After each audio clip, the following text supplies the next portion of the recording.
নমস্কার বন্ধুরা, আমি আবার একটি নতুন রেসিপি নিয়ে চলে এসেছি। বাড়িতেই কিভাবে সুইট বান বানিয়ে নেবেন সেটির রেসিপি আমি আজকে দেখাবো। ভিডিওটি স্কিপ না করে পুরোটি দেখার অনুরোধ রইল। প্রথমে একটি পাত্রে 1 কাপ উষ্ণ গরম জল নিয়ে নিতে হবে। আমি হাফ কাপ করে দুবার নিয়ে নিয়েছি। তার মধ্যে দিয়ে দিতে হবে 1/4 কাপ চিনি আর দিয়ে দিতে হবে 2 টিস্পুন ইস্ট। একটু নাড়াচাড়া করে 10 মিনিটের জন্য ঢেকে দিতে হবে। আপনি যদি ইনস্ট্যান্ট ইস্ট ব্যবহার করে থাকেন তাহলে ওটি রেস্টে না রাখলেও চলবে। চাইলে আপনারাও ফুড জেল কালার ইউজ করতে পারেন, তাহলে কালারটা বেশ একটু সুন্দর আসবে। 3 কাপ ময়দা দিয়ে দিতে হবে। আমি হাফ কাপ করে 6 বার নিয়ে নিয়েছি। আপনারা চাইলে আটা ময়দা দুটোই একসাথে মিশিয়ে দিতে পারেন। এবার 1 টিস্পুন লবণ দিয়ে দিতে হবে। সাথে আপনারা চাইলে টুটি ফুটি দিয়ে দিতে পারেন। এবার সমস্ত উপকরণগুলো ভালো করে মিশিয়ে নিতে হবে।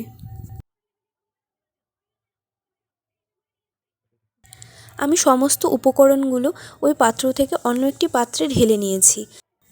ময়দাটাকে বেশ হালকা হাতে মেখে নিতে হবে। প্রয়োজন হলে সামান্য একটু জলও ব্যবহার করতে পারেন। ময়দাটাকে একটু বেশ নরম করে মেখে নিতে হবে। সামান্য পরিমাণে সাদা তেল দিয়ে দিতে হবে। তেলটা দিয়ে হালকা হাতে একটু মেখে নিয়ে 1 ঘন্টার জন্য রেস্টে রেখে দিতে হবে।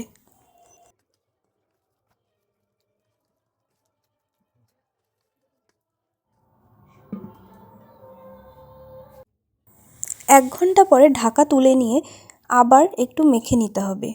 যত ভালো করে মাখা হবে ঠিক ততটাই নরম হবে বনরুটিগুলো।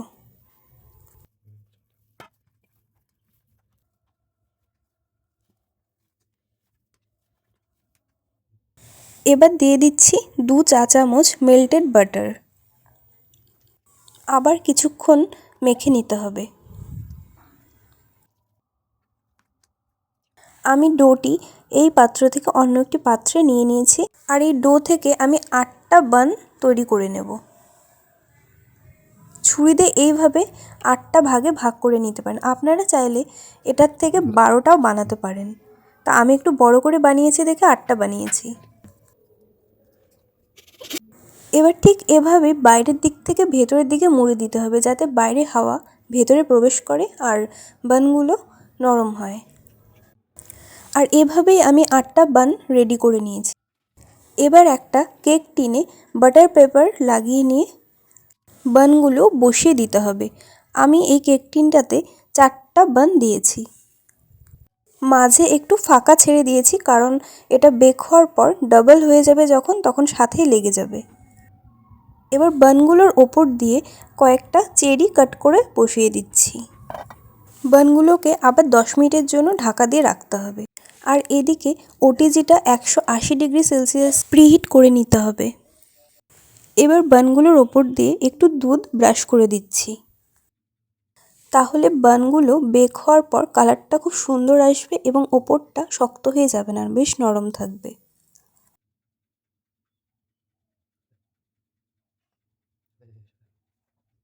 দশ মিনিট প্রিহিট হয়ে যাওয়ার পর বানগুলো ভেতরে ঢুকিয়ে দিচ্ছি। তো আমি আরও কিছু বান রেডি করে নিয়েছিলাম পাশেই।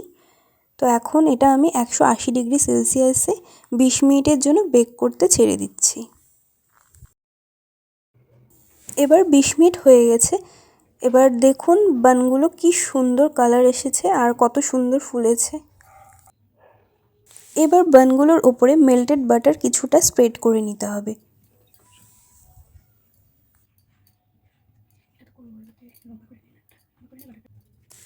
আর 10 থেকে 15 মিনিটের জন্য একটা সাদা কাপড় দিয়ে বানগুলো ঢেকে দিতে হবে, তাহলে বেশ নরম থাকবে। বানগুলো কতটা সফট হয়েছে তা তো দেখে বুঝতেই পারছেন। এবার বানগুলো নামিয়ে নেব।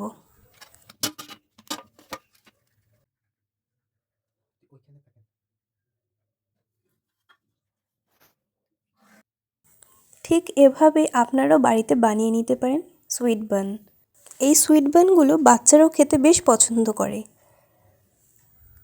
দেখুন বানগুলো কত সুন্দর দোকানের মতন সফট হয়েছে। আর এই সুইট বানের রেসিপিটা কেমন লেগেছে অবশ্যই আমাকে কমেন্ট করে জানাবেন। চ্যানেলটি সাবস্ক্রাইব করতে ভুলবেন না।